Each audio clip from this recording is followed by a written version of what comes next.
So it's widely known the negative effects of inactivity on someone's physical health and the associated risk of disease.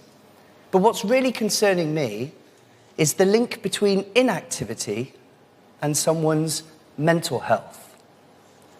And can I just check with you here today in London, just by a show of hands, how many of you know someone close to you who has suffered or is suffering with, in some way, their mental health? Just give me a quick indication. Wow.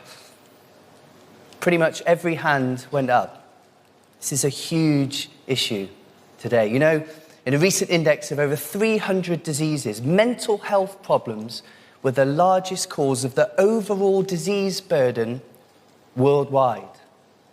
Here in the UK, a 2016 official survey showed that nearly 20% of those 16 and over are suffering with symptoms of either depression and/or anxiety.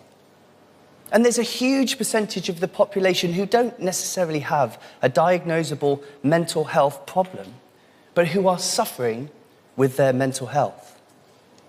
It seems that stress and overwhelm are so commonplace in today's society, and although stress in itself is not a mental health issue, it's often the starting point for many.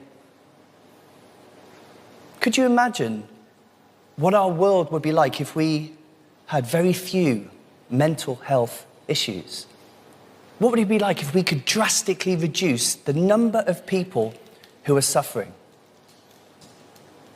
Well, I believe we can. I think there's something that we can do even more of, and it's simple.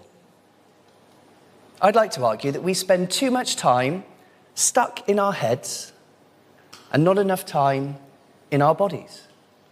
Thinking isn't necessarily the solution to our problems. Thinking is often the cause, especially when we get stuck in a pattern of overthinking. Overthinking leads to psychological stress. And according to the World Health Organization, stress is a global health epidemic.